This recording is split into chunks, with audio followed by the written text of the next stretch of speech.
Whoa, whoa, whoa, whoa, whoa. Damn right, I'm a UPK nigga. Straight out of one West, no contest. We the best to the niggas that's living, trying to contend with the stress. Going through the test, no access, cause you oppressed. Slaves, niggas is dying off in waves. Living in dirt, now it's a grave. Niggas cross-talk through the crosswalking or the white chalk over the bodies of roads that you paid. Americans killing us, saying they fearing us. Put the drugs in the hood, now my niggas delirious. Put a gun in my face, all because of my race. Click, boom, flash, put some Skittles to murder my ass. Like a sheep to the slaughter, heart beating harder and harder. Baptized with these words, never dipping in water. So now we pray to the Father, give strength to the Father that's looking for the marauder. That's fucking taking our daughters, nigga, it's wartime. Lights up, nigga, showtime. Got the green light on that ass, yeah, go time. Either boot up, shut up, but get your ass up, cause we ain't got time to be playing. It's all fucked up America. Heaven for the thief, hell for the slave. Reaping what you sow, meaning giving back what you gave for a clean slate. You try to imitate, you was always fake. America, every city, state, this is your fate. Whoa, whoa, whoa, to America. Whoa, whoa, whoa, to America. Whoa, whoa, whoa, to America. Whoa, whoa, whoa, to America. Turn on the timeline, giving the rhythm to expose the intricacies of this vibe. Doing my ain't shit, but getting it is a pastime. So in a minute, I'ma pass out. I hope you get it. If you didn't, you can crash flying. Kinda simple if you feel it, past your last line. But it will confuse a bad mind. A damn shame. That's the exact thing. Gonna get your ass fried. Bombs from the sky, rich devil lullaby. Damn, the nigga fly. Hope you got an alibi. Bombs from the sky, rich devil lullaby. Damn, the missiles high. I can see him from the parking lot. Heaven finna ball out. Devils finna fall out. All out warfare, nightmares in the big house. They murdered us for years and thinking shit was gonna turn around. Pride never learned that this motherfucker burns down. Yelled in the streets. Told them to breach. All of you angels bring woe to this beast. You rule for a time, but we play for keeps. I pray to my Father, bring woe to this beast. Remember them times we hung on them trees. All of you nations bow down to your knees. Remember them ships, they brought us in fleets. Fuck they Apollo, bring them the heat. Whoa, whoa, whoa, to America. Whoa, whoa, to America. Whoa, whoa, whoa, to America. Whoa, whoa, whoa, to America. God is going to destroy this empire, man. You about to see famine in this place. You think them fires in California is bad? That's just the beginning of what the Lord is about to do. Because you've been evil to the Lord's people. You've been wicked to the Most High's children, man. You've been destructive to the 12 tribes of Israel. Let me tell you something, black man. You got to put on your strength now, man. Put back on your strength and might, black man, because your day is coming. Your day is coming because the Lord is going to bring judgment on this earth.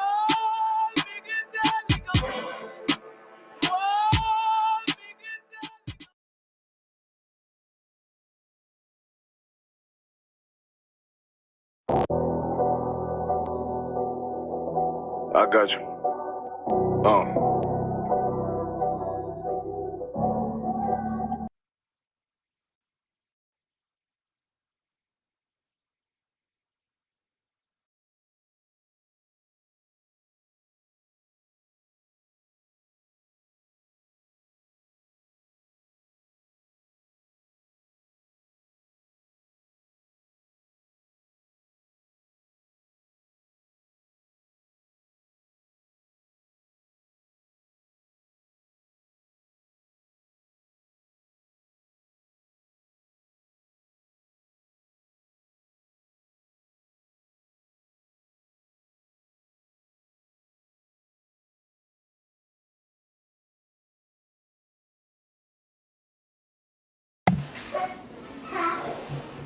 Shalom, Israel. This is the Israelite School of Universal and Practical Knowledge, started out of 1 West 125th Street, Harlem, New York, under Commanding General Yohana. And tonight is our Tuesday night Brotherhood class. And what we're going to be talking about tonight, we're going to go into a story tonight. We're going to go into an article about a sister that betrayed her people and entrusted the oppressor so much that it allowed him to conquer the whole tribe of Issachar. And we're going to go into how not to ever let that happen again, and how we failed as a people prior to that, and how it's like how we can actually conquer this demon of suppression and oppression. So let's go into this article. Like, so which one we read? From the top, from the very top. Right. The commercial story of La Malinche, the native Mesoamerican, who helped Hernan Hernan Cortés, take over Mexico.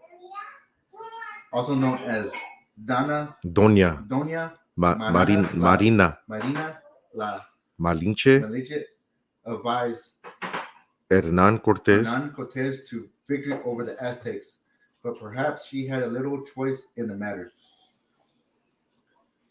La Malinche was a native Mesoamerican woman of Nahua tribe who became a trusted advisor and translator to the Spanish conquistador. Right. See, she was entrusted to the Spanish conquistador Hernan Cortés. Hernan Cortés was the general of the conquistadores that came into what is now known as Mexico. And Malinche was a Nahua woman, and Nahua is actually what the Aztecs spoke, and they would call themselves Nahua, and the Nahua is the language that they spoke. And she was of the Aztec tribe, and she was entrusted to translate for Hernan Cortés. But it's actually an interesting story we're going to get into. Go ahead. Her guidance Proved instrumental in his takeover over the Aztec Empire, and by some accounts, she was also Cortez's lover and mother of his child. Yo, she was entrusted him so much that she actually became his bed wench and delivered a devil by this man, by this devil. That's crazy. That's crazy. I mean, but anyway, let's go more into the story. La Malinche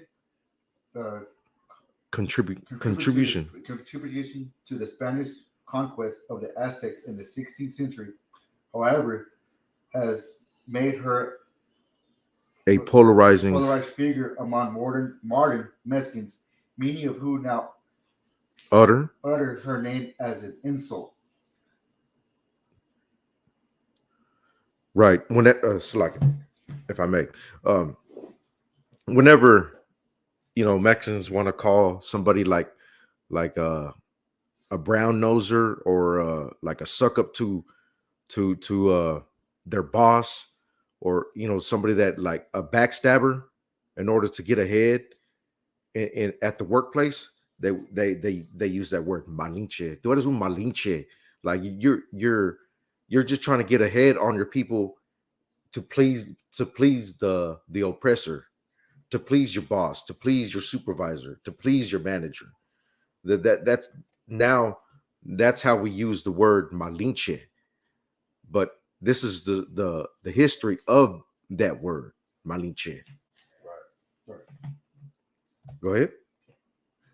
Little is known for certain about La Malinche, who is also known as Malintzin, Malinal, or Malinali. What is known about her was compiled from second-hand history accounts. Historians estimate that she was born sometime in the early 1500s to an Aztec Cacique, or a chief. As such, La Malinche received a special education that provided her with the skills she later leveraged with the Spanish. So she was actually Aztec royalty. Like she grew up in the best Aztec schools, and like she was taken care of. I mean, her father was a cacique, which means chief of a certain tribe. Like she grew up with privilege, right?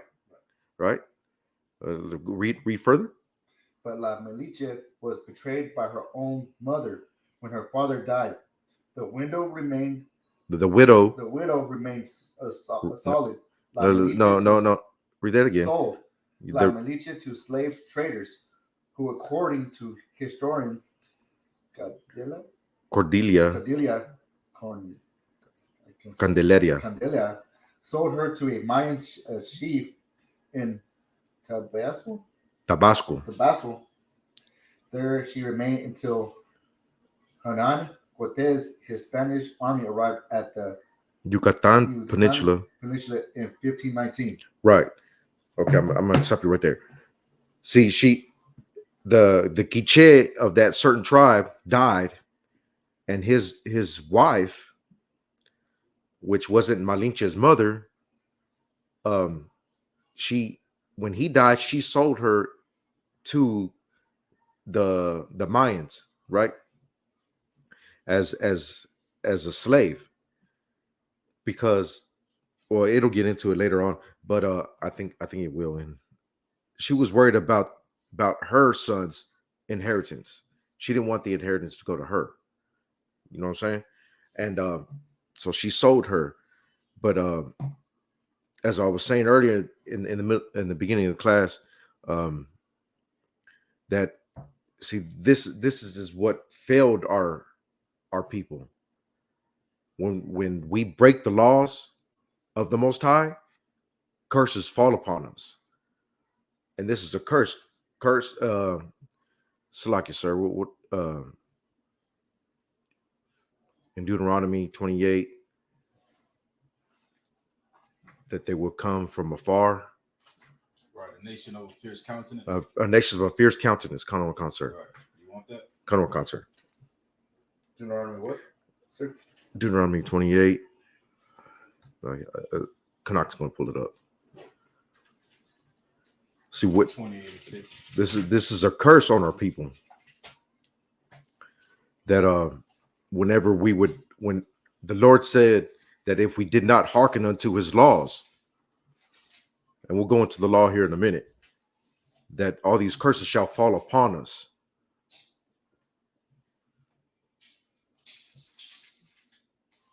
Do you have it? Yeah, I got it.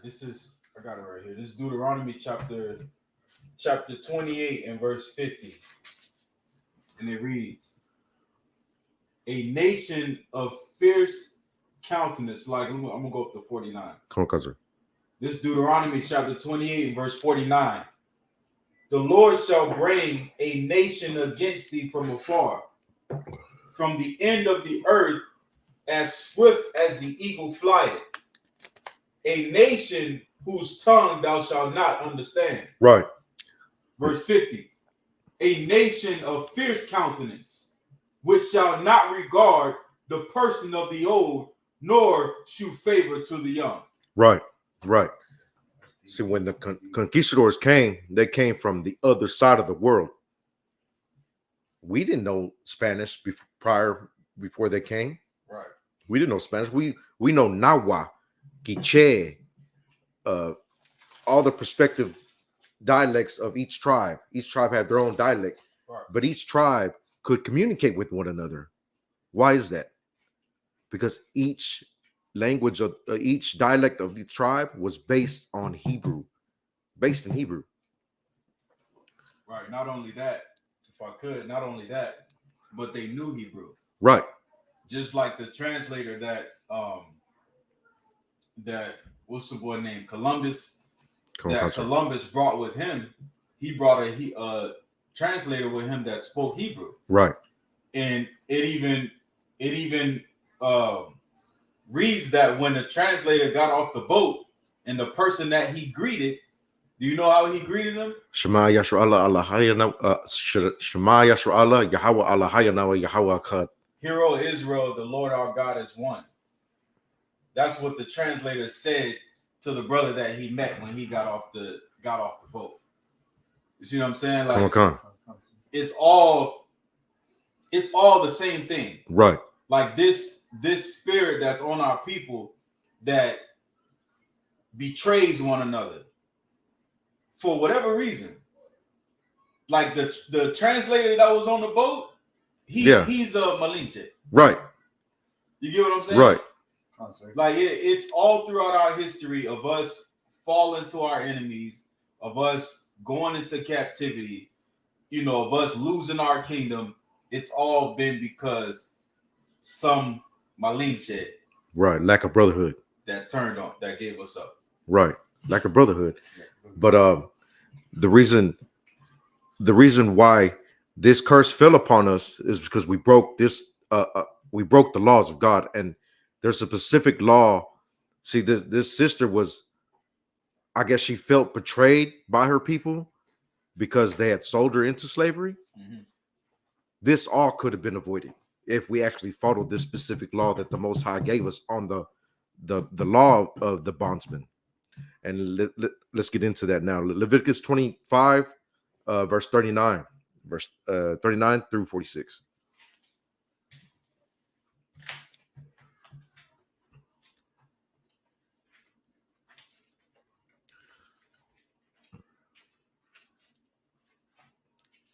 And this law is just gonna cut this spirit right out of you. This law should cut this betrayal spirit right out of Malinche, but we broke this law. Can you read it when you got it, sir? Yeah, I got you right here. This is the book of Leviticus, chapter 25 and verse 39. And it reads,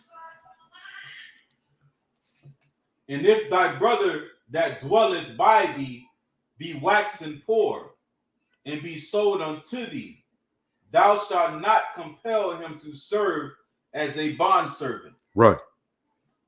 Verse 40, "But as an hired servant, and as a sojourner, he shall be with thee, and shall serve thee until the year of Jubilee." Right. See, there's only a certain amount of time that this brother shall serve thee, not as a hard slave, but as a hired servant. In other words, he's going to be working for you until he pays off that debt. Right. And but at the year of Jubilee, you're supposed to just let him go, whether the debt is paid or not. Right. The year of Jubilee is just all right. It's just time to set him free. Go ahead, sir. Come, real quick, an example of this is, just like in America, they had indentured servants. Right. So there was other oppressors that would come from overseas and come, and they will be working in the cotton field as well. Right. They will be working, you know, doing whatever it was that the slaves were doing, but they weren't slaves.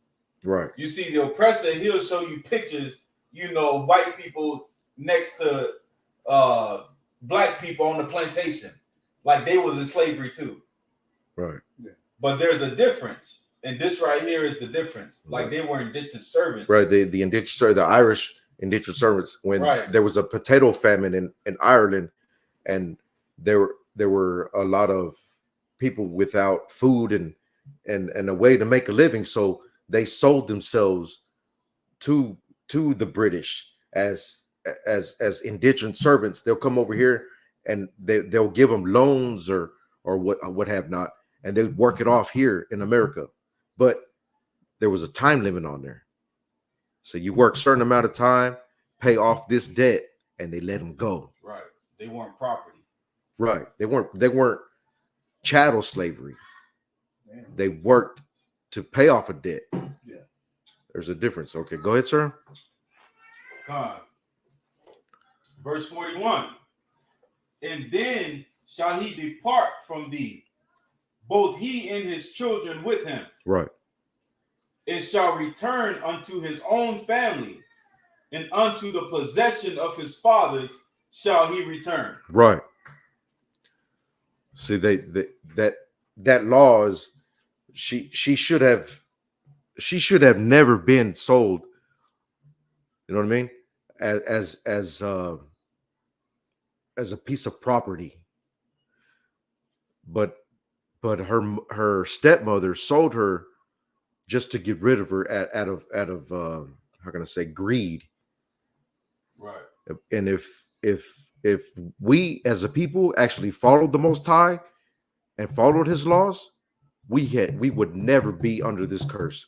We would never have Spanish last names like Garcia, Gonzalez, Hernandez, Cortez. Right. We would never be stamped by our oppressor, because that's what it is. When you have pride on your last name, you put your last name on the back of your truck, on the back of your car, tattooed on your back. You have pride on the stamp of you, of that. It's a cattle brand. You have pride on that. We didn't speak Spanish. Our last names weren't Cortez, Hernandez, Garcia, Gonzalez. No, we had Nahua names, Hebrew names. Right. But we decided to entrust in our enemies, our oppressor, and now we're proud of being Hispanic, when Hispanic actually means property of Spain. Right. We're not property of Spain. We're not from Spain. Spain is on the other side of the world. Go ahead. Why we have some of these people who's from Mexico proud to be Spaniard, but they haven't, like, how's that? Our people are lost, Cardenal. Our people are lost. They have no sense of self. They have stolen our identity and given and force fed us their identity. So a lot of our people think we are Spaniard when we have dirt floors in Mexico. I mean, you've seen it. A lot of our primos and stuff in Mexico have dirt floors, but they're proud. They say, "Oh, we got somewhere down the line we have a Spanish grandpa." Nah, that's bullshit. Because if we had a Spanish grandpa, we would own haciendas, estancias in Mexico. We don't own that. Who does own that are the Spaniards. Those are Spaniards. But is there any more on that, sir? Con. I'm gonna read on Leviticus chapter 25, where verse 42.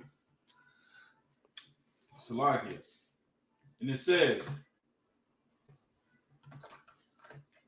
"For they are my servants which I brought forth out of the land of Egypt.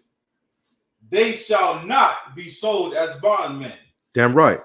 The only way we serve is under the Most High. That's all we serve. We're not supposed to serve any other nation, any other God, nothing. We only supposed to serve the Most High. Go ahead. Verse 43. "Thou shalt not rule over them with rigor, but shalt fear thy God." Right. 44. "Both thy bondmen and thy bondmaids, which thou shalt have, shall be of the heathen Right. that are round about you. In them shall ye buy bondmen and bondmaids." Right. They're supposed to serve us. We're not supposed to serve them. Saith the Most High, Yahweh. Damn right. Go ahead with that. So heavy, Slakia, go ahead. like that's so heavy because just like you were saying, like how our people are so proud to, have the names of our oppressors, to worship the God of our oppressors, to pledge allegiance to the country of our oppressors, when all we're doing is the opposite of this scripture. Right. We're serving as their bondmaids, as their slaves, when the Lord said they're supposed to be our slaves. Damn right. Not our brothers. Not our brothers. Like what happened with this sister right here. Right, with Malinche. Like she wasn't supposed to be sold the way she was. No. The same way we don't sell a brother as a slave. Right. You get what I'm saying? Damn right. Like this is real brotherhood right here. Right. Like this is brotherhood. That's brotherhood. Yeah. Like knowing that if you're my brother, if you come from the 12 tribes of the nation of Israel, you would never be a slave under me because we're brothers. Damn right. Damn right. So even if, let's say you were captured, right? You were captured and you were brought to me. Let's say you didn't grow up where I grew up at. You was in a whole nother country, but you're an Israelite and you were captured over there. And then some slavers passed through to sell you to me. Like you being sold to me because you're my brother, it will be freedom for you. Damn right. You get what I'm saying? Concert. Like if you sold to a heathen, you become his property. The same way we were here in the Americas. But you get sold to your brother, you can't be the property of your brother because of the God we serve. Damn right. So now you can only work for me. That's basically what it is. Right. Like you can only work for me, and it could only be for a certain amount of time. Right. Like I can't force you to work for me forever. And it's like, sir, I think it's only a span of 7 years, right? If I'm not mistaken, I think it's 7 years. The year of Jubilee. Year of Jubilee. Right. It's only a span of 7 years. That's the most, you know what I mean, that you can actually work for me because I bought you. I paid for you to come work for me. That's brotherhood, man. Right. That's heavy. That's brotherhood, man. Like these laws, it's just like Christ said. Christ said, on all the law hangs brotherhood. Damn right. Like all this is about. All this is about is being a brother. Damn right. To your people. That's it. That's it.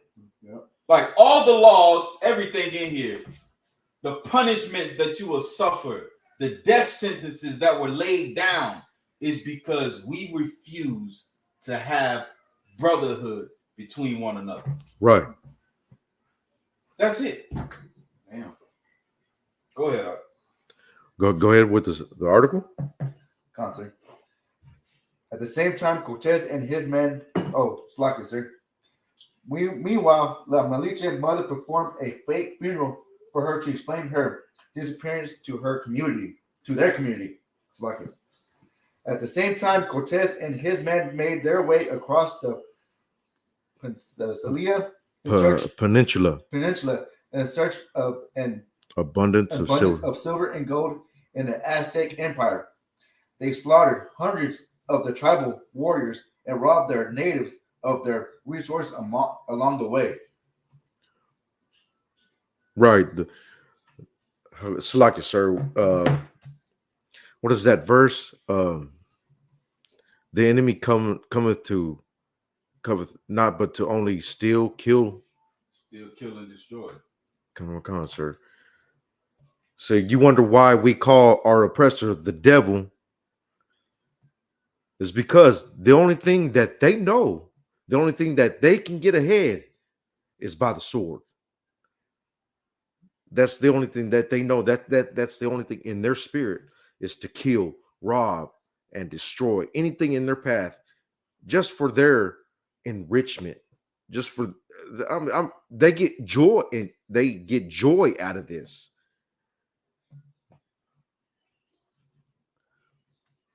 I got you right here. This is John chapter 10 and verse 10, and it reads, "The thief cometh not but for to steal and to kill and to destroy. I am come that they might have life and that they might have it more abundantly." That was Christ's words. That was Christ's words. See, Christ let us know who the enemy was. During Christ's period, that was the Greeks, the Romans. They took possession of the land of Israel. But in this article, are the Latins that they're the descendants of the Romans, of the Greeks, and they came over here to this part of the land. They knew we were over here. They knew Columbus knew we were over here because he read Second Ezra's. He knew we were over here. He wasn't lost. He knew we were over here. And he knew wherever the Israelites were, riches were, because we're the salt of the earth. And they came just to enrich their pockets. Go ahead. When Cortez arrived in Tabasco, a Mayan chief there offered a group of women to him and his men. La Malinche was among those women.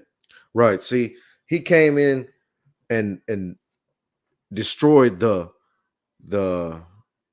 tribe of Zebulon, which are the Mayans. And you know, we as Israelites, we're warriors, so we respect war. And whenever we're one, we're like, all right, man, you got that. We gave him a prize because he won that battle, right?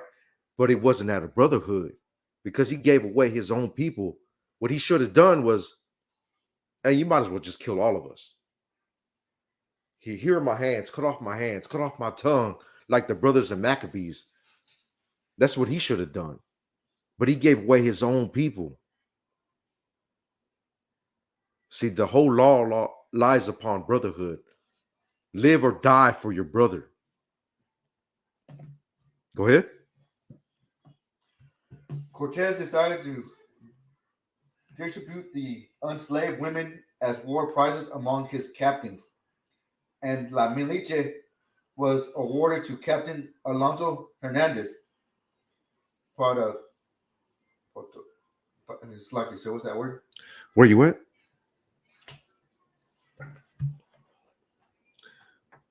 Puerto Camero. Puerto Camero. Camarero. She was Castillo as a pretty, engineering, egging, and hardy. La Malinche showed as aptitude for language. She became proficient in Spanish, was already fluent in multiple native tongues, including Nahua, which was the Aztec spoke. She clearly discussed herself for the other native slaves as a clearly distinguished herself. Herself as another native slave, as a useful interpreter, as the Spanish baptized her under the respectful name as Doña, like Doña or Don, or like a how can I say, like how we call each other, like how can I say, like a landlord or a prospective person in society, like, oh, he's like Esquire.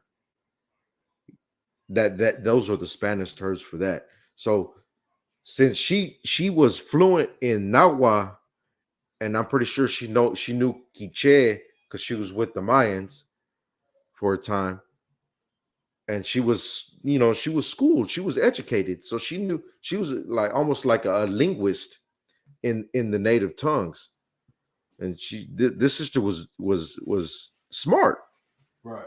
So they fluffed her up. You know what I mean? They how can I say, they lay sugar on her to make her feel welcomed. Their lips were full of honey, smooth as oil, but they were looking for ways on how to use her for destruction of our own people. Go ahead. After Poto, can't say that word, sir. Hold on, let me see where you're at. Puerto Carrero.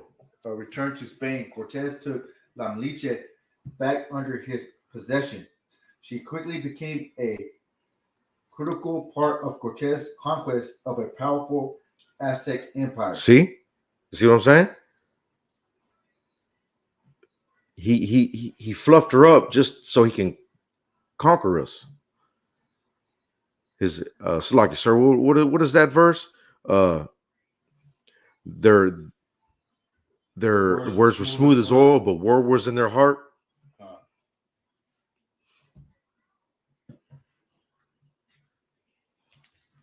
Psalms 55 and 21. Psalms 55 and verse 21, and it reads, the words of his mouth were smoother than butter, but war was in his heart. His words were softer than oil, yet they were drawn swords. Right. See, he fluffed her up and gave her a title of Doña. But he was just thinking on how to use her to conquer us, to kill us, to wage war on us, so that he can have our riches and have us under his foot. Right. Go ahead. In conspirators in the Spanish Monarch Cortez mentioned La Malinche as a couple of times in her role as an interpreter. She served as an indispensable translator and strictly a strategic liaison between the Europeans and the natives, which was a remarkable feat given to the norms of the time of her possession as a slave. Right. Go ahead. This slave woman broke the rules when she became a translator. Sandra Cyprus, a professor emeritus in Latin America history of the University of Maryland, told NPR in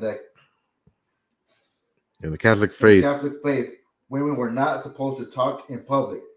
As she talked in Aztec culture, Moctezuma was the Aztec ruler known as a Tlatoani,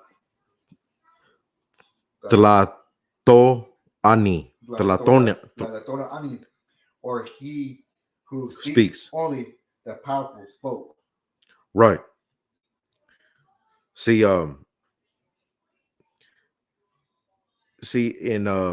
there's actually the Catholics their faith, they try to copy us, but it's how can I say, it's an effeminized, weak version of the truth, and that's the only reason why our people flock to it, because it spickles in the truth in it, because our people have a zeal for God, but not according to knowledge. Right. So if they hear about the Most High, they're going to be drawn to it, right? But the truth is not in the Catholic Church. The truth is not in the Christian Church. Where you're going to hear the truth is right here in the UPK. Right. That's right. But there's a law. Well, it's like, sir, I'm not sure if it's a law, but the women are not supposed to speak amongst, how can I say, amongst the congregation. And that's where there's a law in the scriptures that say that. And that's where the Catholics get that from. Right? But that's why the rule, Moctezuma, that's why he had the authority to speak, because he was actually the ruler of the people. Right. But Cortez gave her the authority because he was using her as a tool of destruction. Go ahead. La Malinche further secured her position in the eyes of the Spanish by acting as their ally. She repeatedly saved Cortez and his men from Aztec attacks by gathering intel from locals. See, she betrayed our people. We were trying to, how can I say, Yiquab. We were trying to Yiquab Cortez, but she got ear to it and she hipped him to it because he sprinkled in little fluff words to her, gave her the title of Doña, right? Okay, I want you to pull Proverbs 3:31. She started to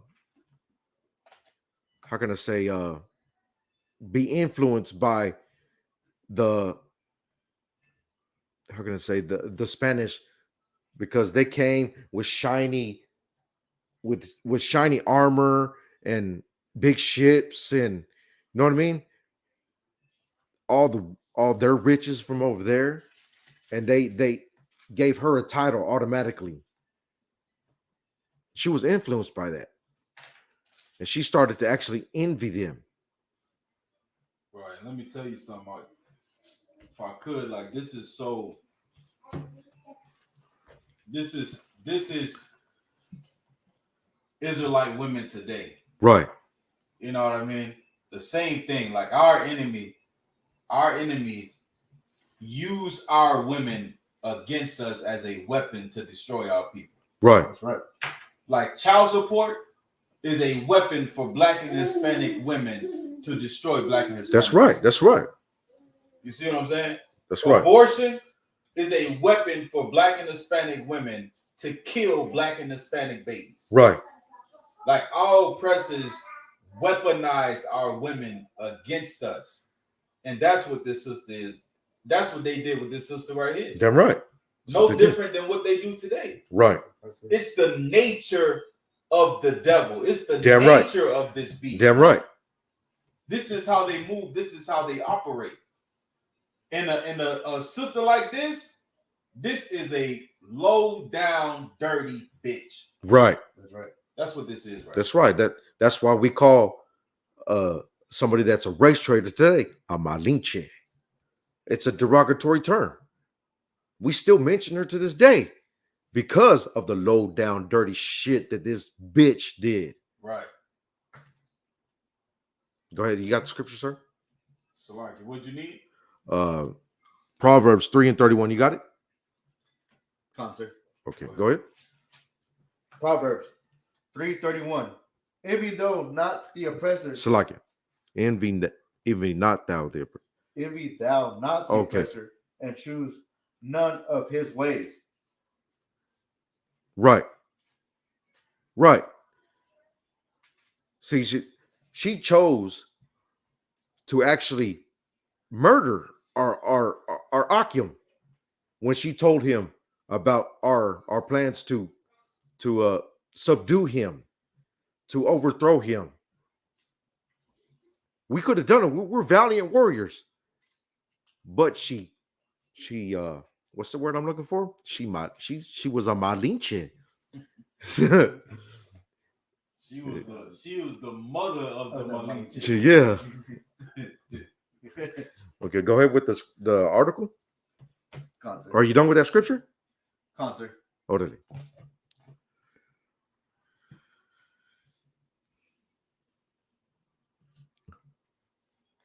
Oh, you lost your place? Slack. Yeah. Malinche further secured her position in the eyes of the Spanish by acting as their ally. Go ahead.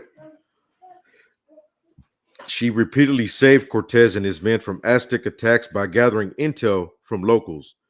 For one instance, La Malinche befriended an old woman who told her about a plot concocted by the Aztec king Moctezuma II to invade the Spaniards. Go ahead.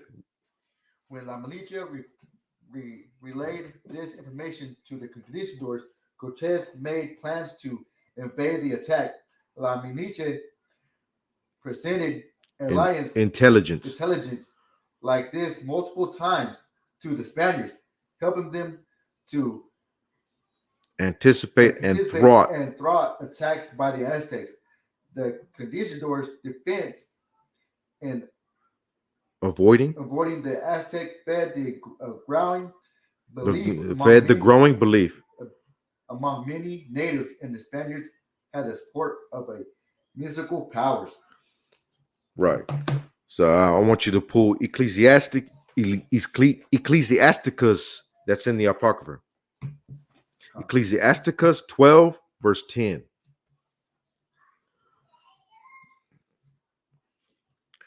See, she was actually, how can I say, seduced into following the oppressor because they gave her a title. They fluffed her up, right? And she started to trust them. She started to believe that she was one of them. So she would betray her kinsmen and giving the Aztecs intel whenever she heard about it. And So what was it again? Ecclesiasticus Ecclesiasticus 12, verse 10, verse through 11. Go ahead. Ecclesiastes 12, verse 10 through 11. Never trust thy enemy, for like as iron rusteth, so is his wickedness. Right. So like you go ahead. I mean, stop right there. Iron is surely to rust.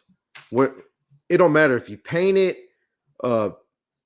spray epoxy on it, it's going to only delay its rusting, but on rust. It never fails. Iron, me as a welder, I've seen this so many times.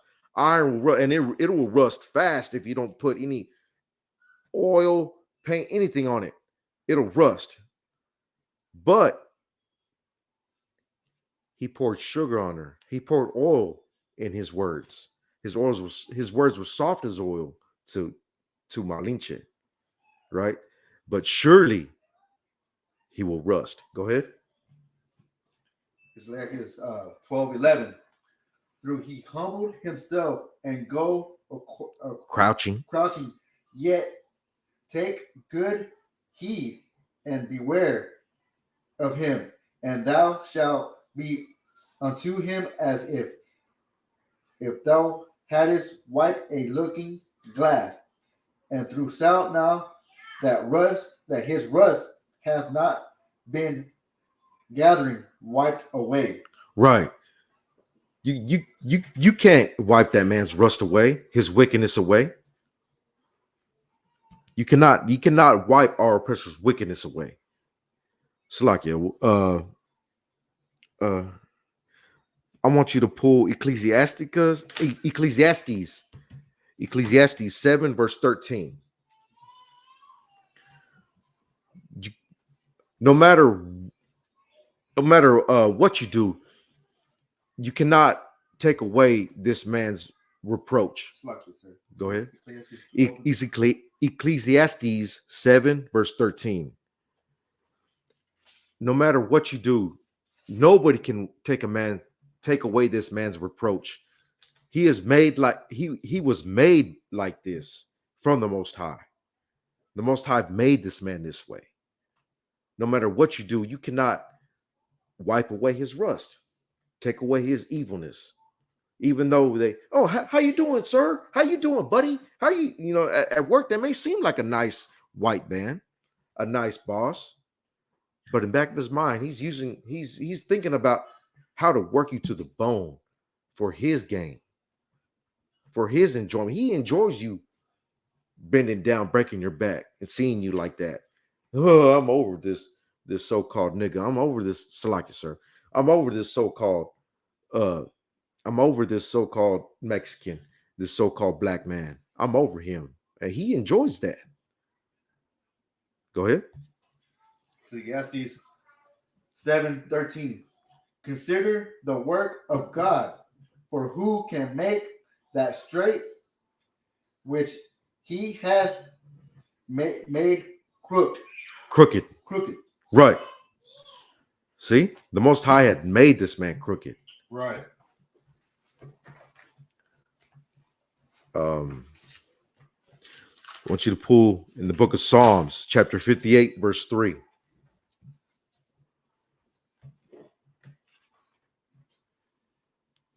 We can never trust our enemy because he's always looking for a way to get over us, get ahead of us. It's just his nature. And we must know that as a people. But Christianity has failed our people thinking that we're equal to them. thinking that they love us. It's like, because we're capable. We are the meek. We're capable of loving him. We see it every day. We join their armies. We join the Marines. We join their Navy to go live, to go die and bleed for them in their wars. We do that. They will not do that for us. You got that verse? Concert. Psalm 58:3. The wicked are Estranged. from the womb. They go astray as soon as they be born, speaking lies. See?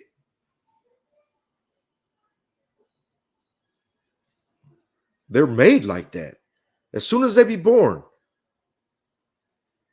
they're crying, right? They're crying. As soon as they be born, they're crying, speaking lies. They can never trust our enemy. Go ahead with the article. Concert. So, like, before you do that, that's so important, because that's something that you have to understand about our oppressor. Right. And it's something that's very difficult for our people to grasp. That's right. Why? Because they smile in your face. They speak those words that's smoother than butter. Right. They make you feel like, hey, buddy, like your friends and your homies. And it's so difficult for our people to understand the true nature of these people because of that. Right. Because of that. Because of Christianity. Because of white Jesus. While the scriptures say Satan has transformed himself into an angel of light. So it's like this man, these people that do so much evil on the earth. Like when you talk about stacking up bodies, nobody has stacked up more bodies than our oppressor. Nobody. Nobody. Right. None. Put them all together. None of them can even top the killing, the murder that these people have done in the earth. Right. And they don't even just stop at people. They make animals go extinct. Trees. Just to kill them. Just to kill them and put their head on the wall. Not because they need food and they're starving or necessity. They just want to kill it, cut his head off, and put it on the wall until there's no more of them left. Like, that's our oppressor, man. Damn. And that's what you have to understand about our oppressor, and that's what you have to grasp. Right. Because there's going to be something in you that wants to trust them. But you have to overcome that with the truth. Right. You have to overcome that. And that's why it's so hard for our people to hear us say the white man is the devil that the Bible speaks of. Right. It's difficult because this is Jesus Christ you're talking about. If the white man's the devil, then Jesus is the devil, because Jesus is a white man and his picture is hanging on the wall in my grandma's house. Yeah. You see what I'm saying? Concert. Right. That's the problem. Damn right. That's the problem.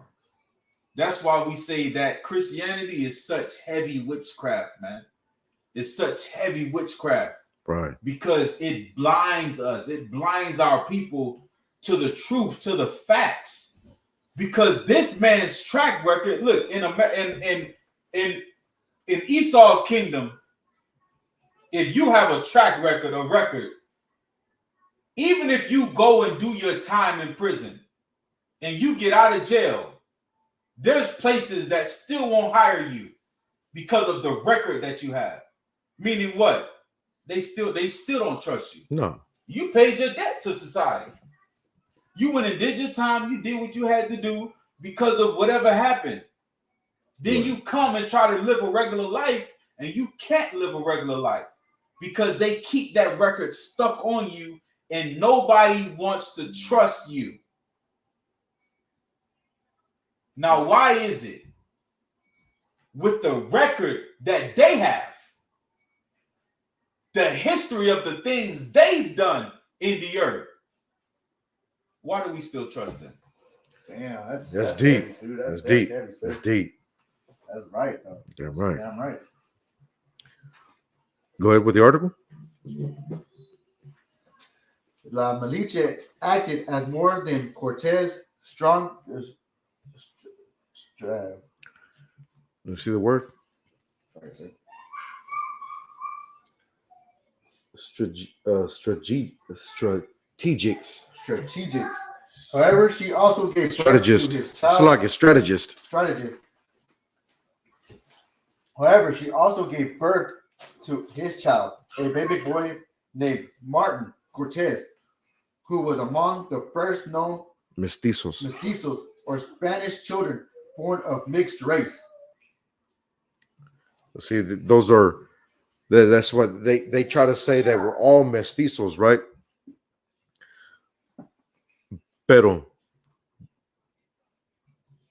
there's actually how can I say a class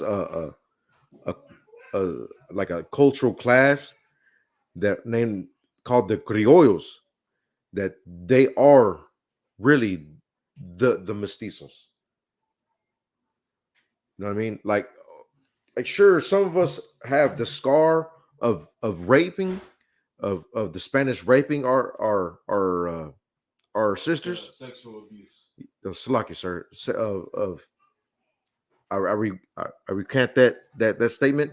Some of us have the scar of the sexual abuse that happened to our sisters, but how you would know that you are actually of the seed line of the Spaniards is you would be labeled a criollo, and a criollo is a son of a conquistador. They would throw their daughters away, and that's where the term hijo de la chingada comes from. They would throw their daughters away, and they just wanted sons because the son can carry down. Come on, concert. The son will carry down their line, and so their inheritance went to their son.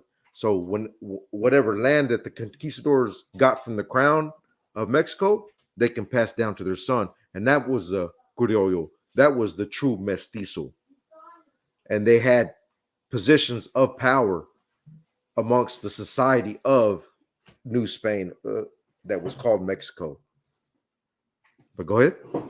Even though earlier historians regarded La Malinche as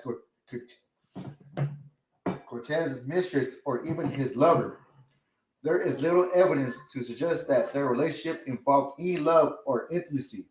Indeed, La Malinche was originally one of Cortez's slaves. Right.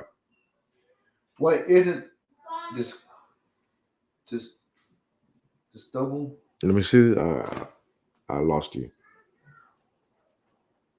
Disputable. However, is that in 1521, Cortez's army invaded Tenochtitlan in the final siege that marked the dissemination of the Aztec Empire.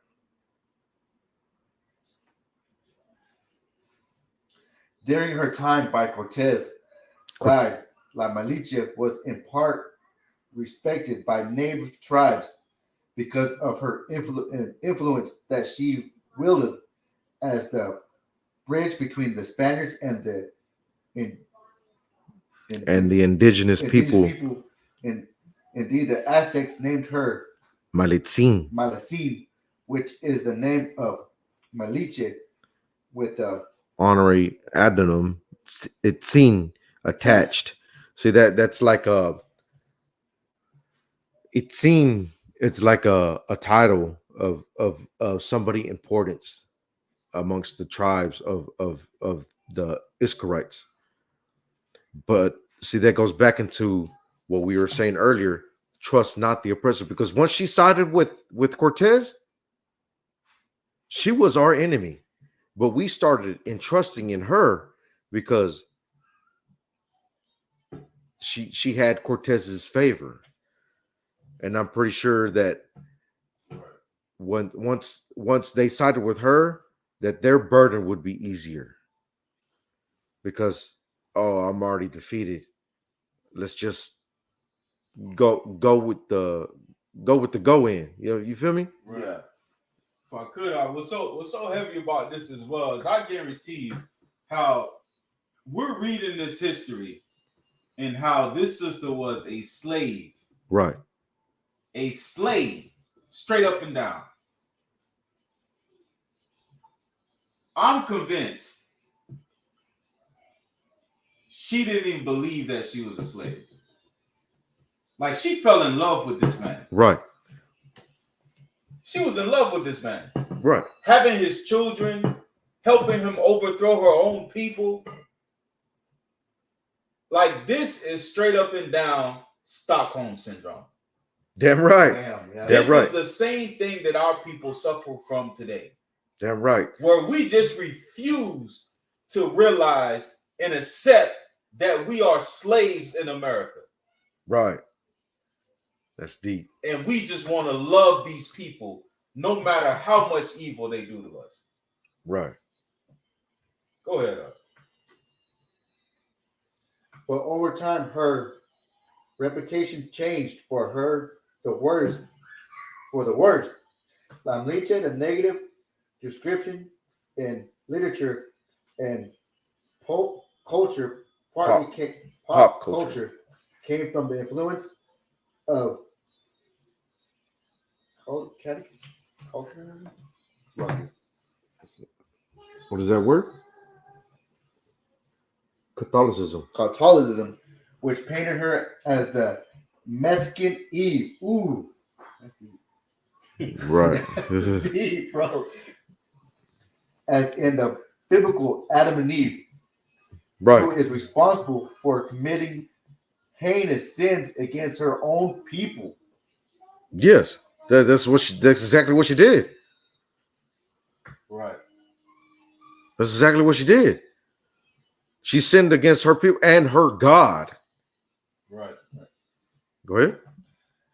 Some modern Mexicans, Malinche story is one of the deep betrayals that Mexican phrase. It's lucky, sir. Let me say that word. Malinchista is a popular insult used to describe someone who prefers a foreign culture over their own. Right. A traitor. Go ahead. But La Malinche story is so much more than this, at least according to some feminist Mexican writers. According to who? Some feminists. According to who? Feminists. Okay. Go ahead. Mexican writers who saw her as a symbol of strength, duality, and human complexity. Mexican writer Octavio Paz. I can't say that word, sir. Go ahead. It don't even matter. He's a feminist. She's a feminist, or she. La Malinche was both a victim and a traitor writing. Yeah, Salakia. On this part, they tried to say that she was actually a survivalist, and she used the odds against her to come up against her odds. But it just goes against, how can I say, trying to separate our people. You know, the woman is superior to the man. It just goes into that. You can, right, because if I could, what it's trying to do, because it's saying that, okay, the Mexican people, the so-called Mexican people, regard her as a traitor, which is what she actually was. But now you have feminists that are trying to turn around and make her into a hero. Right. That's exactly what it is. Yeah. Like, they're trying to make her into a hero as if she did something great by helping the oppressors overthrow her people and giving him children. Like that whole thinking is It's just disgusting. backwards, man. Right. It's just backwards. It's disgusting. It's evil. It's, you know, it's what happens when you love being a slave. Right. Stockholm syndrome. Rather than a free man. Rather than a free woman. And that's the problem with so-called Blacks, Hispanics, Native Americans. Right. We are in love with slavery. Like the scripture says, Israel a homeborn slave. Like we just want to live out the rest of our life, the rest of our days, just comfortable in our slave quarters. And whatever slop our oppressor gives us, whatever crumb that falls from his table, we just want to be happy with that. And that's the problem with our people. You come into the ISUPK and you learn how to think and act like a free man. A free man. You know what a free man wants? A free man wants vengeance. Right. That's what a free man wants. A free man wants justice. Damn right. Yep. A free man wants to rule. Right. He wants rulership. He wants power. He wants to be in charge. Right. He doesn't want to be ruled over. He wants to rule over. Damn right. That's a free man. Damn right. That's how a free man thinks, man. And you get taught that in the UPK. Damn right. Because that's what this Bible is about. That's what these scriptures are about. That's what this is teaching us. How to be free man, how to love our people, how to be a brother, how to be a sister. You can't be a brother or a sister if you're a goddamn slave. Right. If you're in love with being a slave, how can you ever be a brother to me? Because you're going to love the man that's oppressing us. By default, you have to hate me. Damn. Right. Christ said no man can love two masters. It's like You either love one and hate the other. There's no in-between. And the problem is because of Christianity, we believe that there's an in-between. Like we talk about love like we don't even understand or know what love is. We don't even know what that is, how it works, what it's about, because we're learning it from our oppressors. And what they're teaching us is not love. What they're teaching us is how to be a slave, how to shut up and stay in your place and do what you told, boy. right. Yep. It's like, sir, can you take over real quick? No sweat up. Where were we at? Go ahead, keep reading. Yeah, what scripture you was at? Want me to read this? Yeah, we skip this already.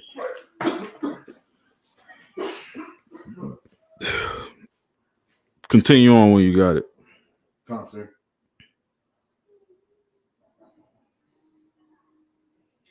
It continues in her much Malinche reputation. Many historians highlight the desperate circumstances in which Malinche found herself and condemn her for her. That's what we're talking about. Is there a correct, sir? I believe so. Just keep reading on. Her resilience in herself present all through her currently played as a considerable role in the fall of the Aztecs as she decided to solve a slave stuck between two warring cultures. She also may have had no other choice. No other choice, which is a damn lie. Concert. The choice for Blacks, Hispanics, and Native Americans, because I know there's a lot of us out here that feel just like they feel the same way this sister did. Feel like we have no choice, feel like we have to obey our oppressor, that we have to betray our own people because we have no choice and we just have to do it. Let me tell you something. You have a choice. You have a choice. The choice is to die rather than betray your people, rather than betray your God. That's the choice.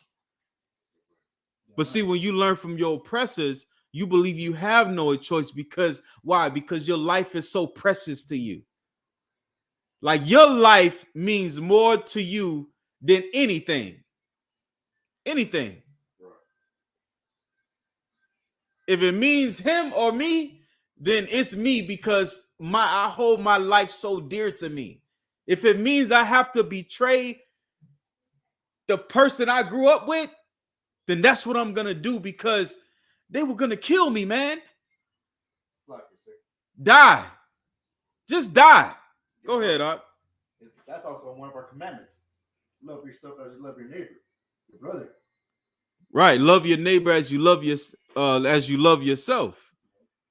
You know what I mean? Right. Well, so what does that mean? You love your neighbor as you love yourself. You love your life so damn much. If somebody is going to kill you if you don't betray your people, then guess what you have to do if you following these commandments? You have to die. You hold your life so precious and so dear to you, well, you're supposed to hold their life more precious and more dear than you hold your own. That's the God we serve, man. Right. That's the God we serve, and he will put you in that position, put you in that predicament so you can choose death. He'll do it. He'll do it. This is not kumbaya in the church. Let's all hold hands and sing together. No, this is the God of war. Yeah, right. It's the God of hosts, of armies, of destruction, terror. That's the God we serve, man. Yeah, you got it. Where we at? Where we at in the article? Right here, sir. Okay, yeah. Yeah, keep reading. Go ahead and keep reading. All right. Perhaps author Marie Arana most aptly described La Malinche situation in her book Silver Sword and Stone the Crumbles in the Latin American story. When she wrote she would be Cortez's avatar, suggestive advisor, and mentor in his first child. In the words, a slave with extraordinary power. That's crazy. Still a slave. It's still a slave. A slave with power. That's an oxymoron. I mean, Yeah, that makes no sense. Yeah, I'd rather be free than have power. Right. I'd rather die. Exactly. Well, that's our view of the oppressor. That's the oppressor's view. Salakia. That's the oppressor's view. What is the most famous saying during the Revolutionary War? Give me liberty or give me death. Right. Yeah. But they want us to be slaves with power. With power? Come on now. It's an oxymoron. Go ahead. After this look at La Malinche or Malitzin, learn about this ancient Mayan palace that was found to certain human remains, then discover her horrifying history of the Trail of Tears. The U.S. government sanctioned ethnic cleansing removed 1,000 Native Americans from their ancient or their lands. Right. See, after this look at the Malinche or Malitzin, learn about this ancient Mayan palace that was found to contain human remains, then discover the horrifying history of the Trail of Tears. The U.S. government sanctioned ethnic cleansing that removed 100,000 Native Americans from their ancestral lands. See, we have to really look into our oppressors' background. They do it to us, right? Yeah, I'm right. Then you more than anybody knows that. Yeah. They look into your background and it's not expunged. They still look into it. You know what I mean? We should do the same. They killed our ancestors, took the land, right? Named us after the conquistadors, which it's basically just how can I say a cattle brand. They enslaved the Southern Kingdom, did the same thing to them, and then to the Native Americans, they forced them out of their. It's continuing, and their slate is never wiped. Their slate is wiped off, and our slate is never wiped away. Right. Our sins follow us, but their sins, they wipe them away and say that, oh, you too can be in the kingdom of heaven. All you have to do is die. While their kingdom is here on earth right now. We're living in their kingdom right now. But all this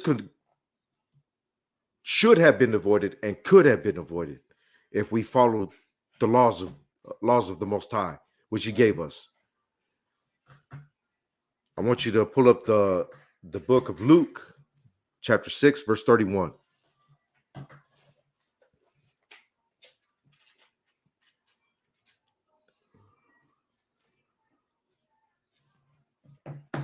Read it when you got it. 6:31. Con. Luke 6, Verse 30. chapter 6, verse 31. And as He would that men should do to you, do ye also to them likewise. Right. See, if our how can I say, if our brethren didn't sell us to, like, how can I say, Malinche, right? Malinche, her stepmother sold her into slavery. Pretty sure she wouldn't like to be sold into slavery, right? So why sell her? And the Mayan king, the Mayan chief that gave Malinche to the conquistadors, I'm pretty sure he wouldn't be like given unto the conquistadors. He should have chose death. Then why give away your sister? All that could have been avoided if we chose to serve and obey the Most High. Right. Right.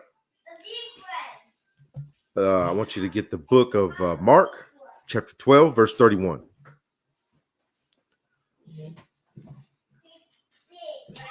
The whole law lies on brotherhood. If we show brotherhood, carnalismo to one another, our people will rise above this oppression. We just have to come together and love one another. Like it, sir. Mark what? Mark chapter 12, verse 31. And so, like, if I may, I want to give a big tawada to the brothers in North Carolina, and to all the sisters that cook the unleavened bread. And we just had an amazing Passover where it was the epitome of brotherhood. You saw blacks, Hispanics, and Native Americans together, loving one another. And whenever you went out after the Passover, after the Feast of Unleavened Bread, and we had brotherhood, you didn't see one fight. You didn't see one major argument that caused feud between brethren. Right. All you seen was blacks, Hispanics, and Native Americans loving one another, Right. like Christ told us to. So let's give it up. Let's give it up to Commanding General Johanna for the amazing Passover we just had. You have that scripture? Come on, sir. Mark 12:31. And the second as He light, namely, this thou shalt love thy neighbor as thyself. There is no other commandment greater than this. Damn right. There's no other commandment greater than that. We're supposed to love one another. Damn right. We're supposed to love one another. If we had loved one another back then, we wouldn't have the last name Johnson, how can I say, Washington, Cortez, Garcia, Gonzalez, we wouldn't have that stamp on our back. Yep. We would have our prospective tribes on our back, holding up Yashra Allah, Prince of the Power. Right. I want you to pull the book of John, chapter 13, verse 34.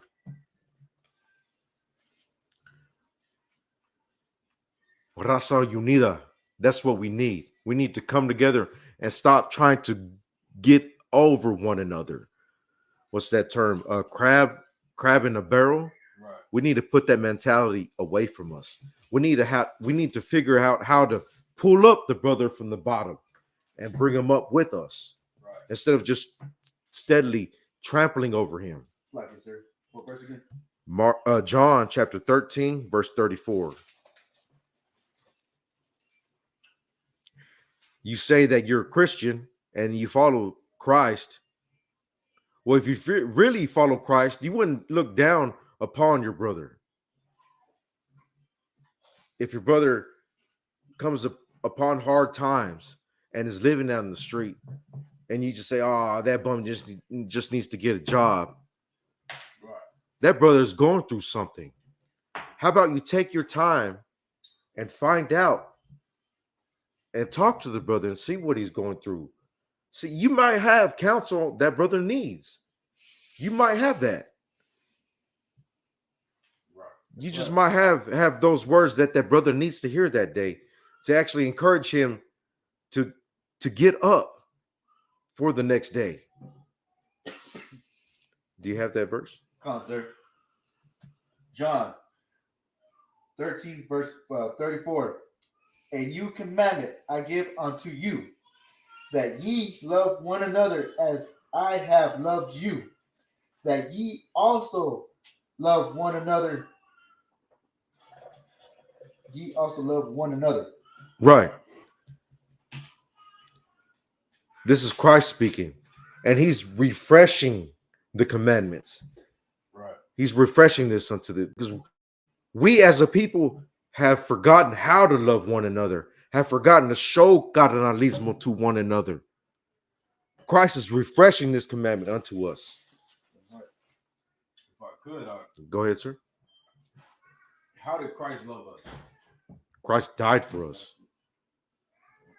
So Slaki, what is Christ telling us right now? We should put our lives ahead of, we should put our brother ahead of our lives. Yeah, right. Damn right, like the same way he didn't put his life before yours, you don't put your life before another brother's. Damn right. Yeah, right. Christ didn't want to die. Let me show you something. Give me 1 second.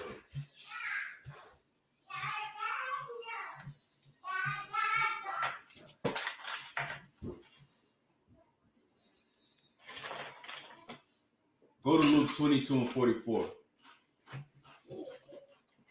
Talking to Luke 22, 44. Come. Hold on, let me make sure that's what I want.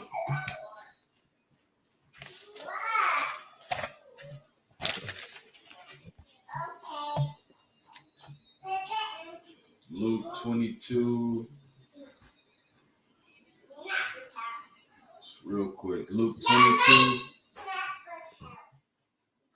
Get the water for these chips, sir. These are excellent. No, let's swear up.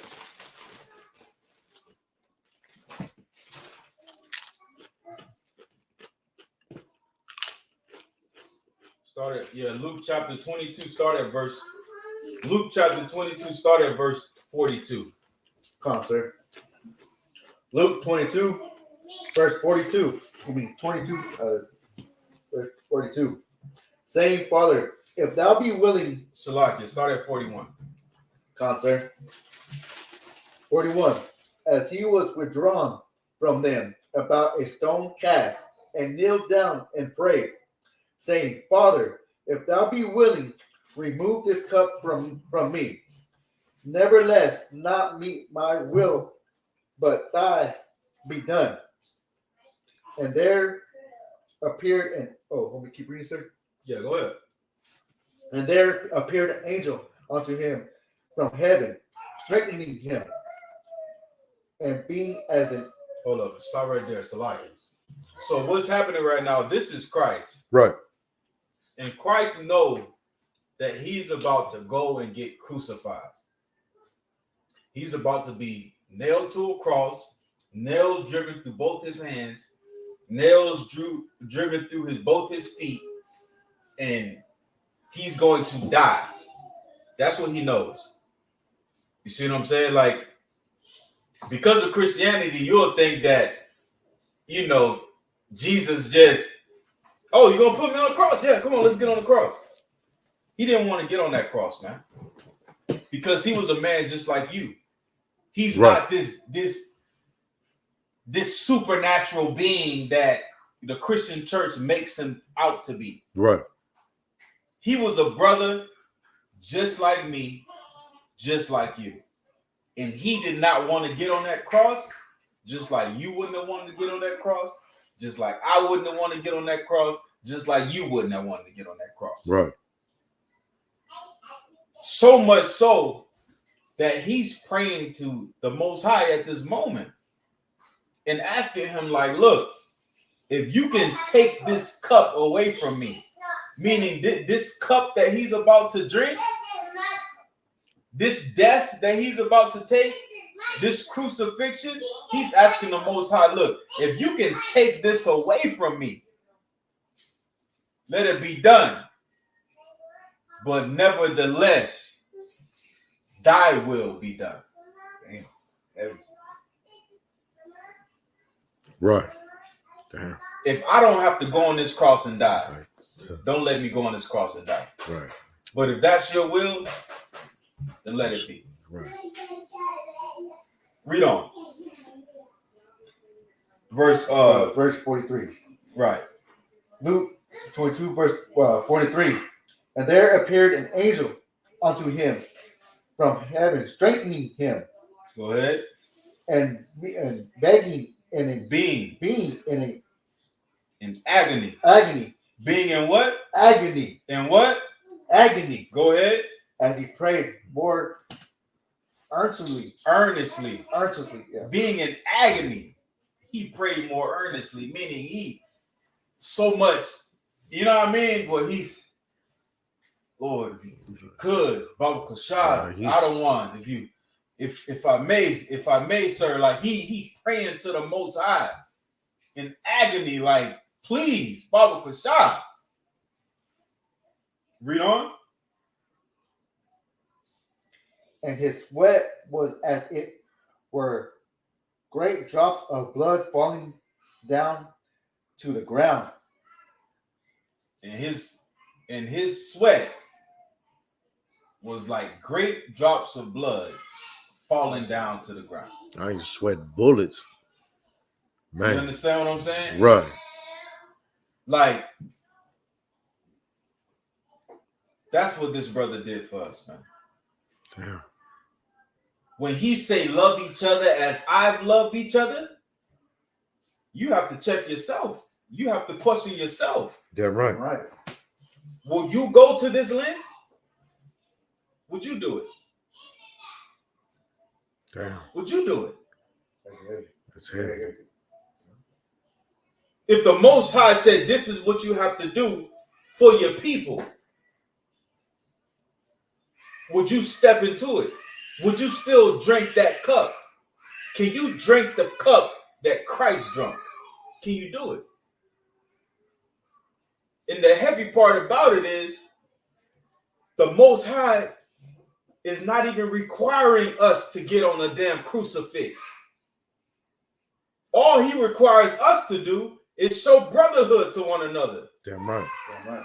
To put your brother before yourself.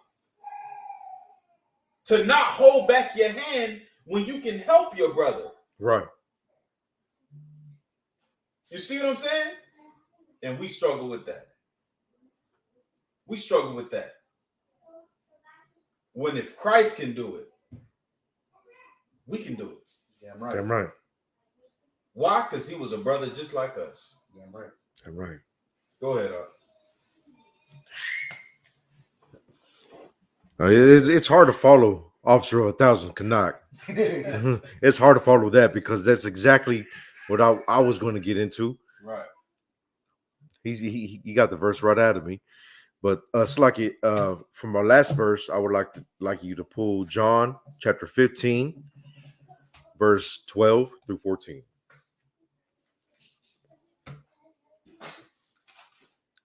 That's the ultimate commandment that we have to show to one another is brotherhood. John chapter 15, verses 12 through 14. That's the ultimate commandment that we have to follow is showing brotherhood. On that hangs all the law. Right.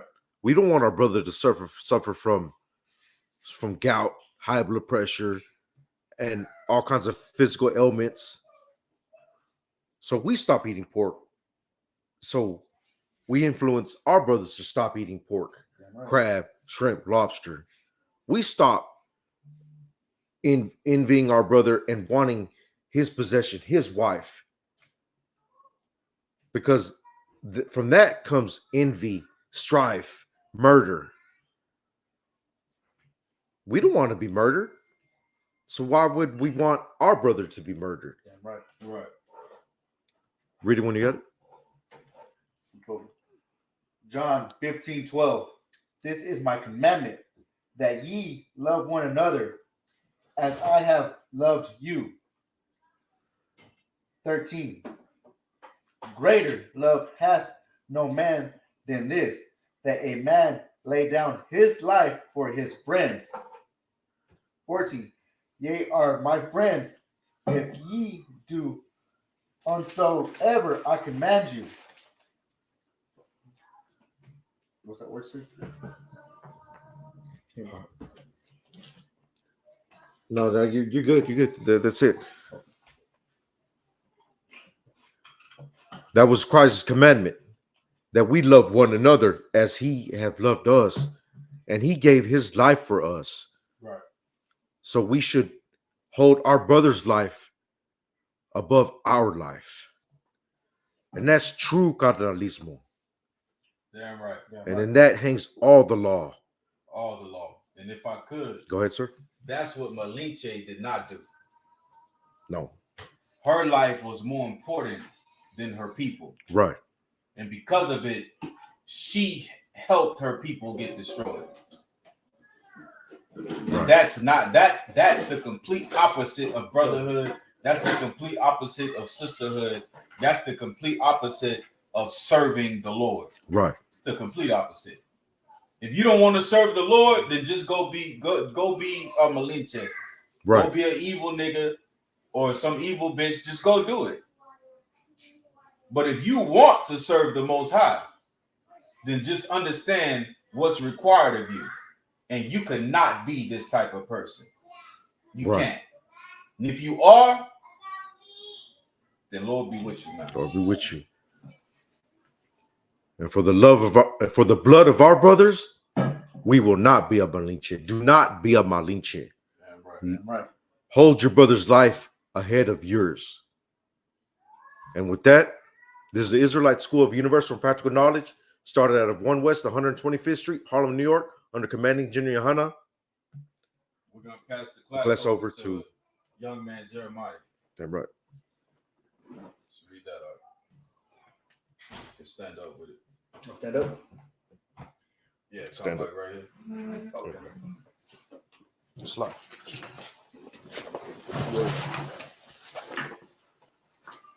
We are the IUSPK, started out of 1 West 125th Street, Harlem, New York.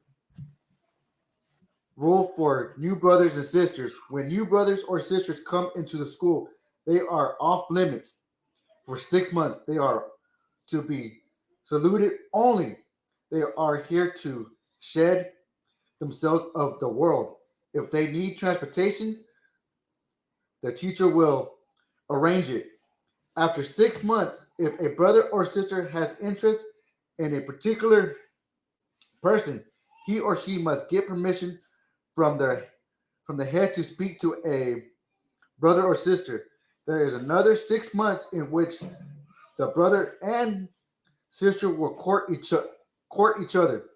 After this 6 months, the period, the brother and sister will get permission from the head to marry. Tithes, which is a commandment. Numbers 18:21. What's that one, sir? Slacking.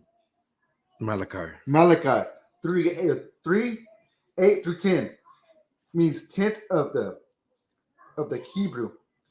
Ma'ashra. 10% of every penny of increase the Lord gives you. Give to the Treasury Department or teacher. Priest fund. Free will offering for priest, not mandatory. Whatsoever amount you would like, upcoming holy convocations. Right now, for the holy convocations. We are currently in the feast of unleavened bread. Every day you have to eat some unleavened bread, man. We're in the feast of unleavened bread right now. Go ahead, Concert. Announce holy convocation from sheep. Remind Alkim and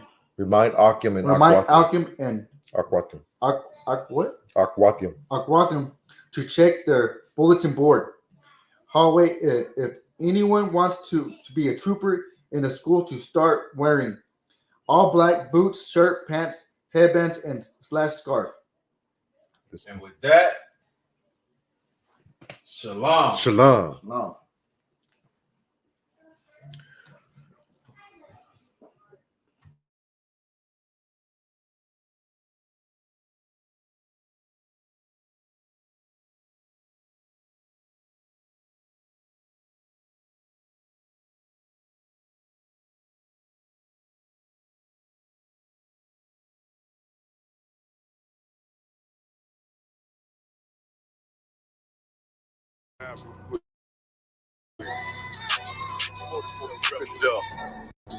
Look. The city eyes, it's time to poke off. My God, a real nigga, cause he wasn't no flaw. Posted on the corner like a watchdog. Family secure, got that shotty in the closet by the mob ball. Fuck what they heard, but tell them it's all true. Be cautious, that foundation falls till you fall through. They gon' fall. Look, I keep this shit 50 times 2. Ain't no more heart in this game, I'm John Q. Colder than the avalanche, way above average. Fence taste sweet, told him make me an apple tree. Left us in the valley full of bones, this where hope found. Java, come on, man. Dark sands get broke down. Riding through Evans to a mall quad. Telling me how the crackers turn his childhood to a ghost town. Focus out, nigga, I lay that game down. I feel his pain, cause nothing is the same now. Let my light shine like heaven through a rain cloud. Glock have a fit like my child, no tangent. Try to warn them niggas, we bear arms like tarantulas. Them mother niggas rap, I make anthems. I really seen prophets under this banner. Made my enemies bow down on camera. Told my design I wanted black and white like a panda. I'm better than that nigga that sunk dirty Diana. Look, I move like a Brazilian, precious cargo, spirit ancient, but I got a new semi-auto. Wave that bitch around like where's Wardo. Sleep if they won't, I cut through they Z's like I'm Zorro. Hate me for his name, so I gotta keep that steel clutch. Trust me, I'm not what you think. I squeeze till it click like Dorothy when the heels touch. The world got me dumb, I don't feel much. Ride around with Yaradon, just left the state bridge. Looking for a bitch better than Baby's kid. Remember I dropped Quiet Storm, I've been gone ever since. Still in the field, fuck them niggas on the fence, yeah.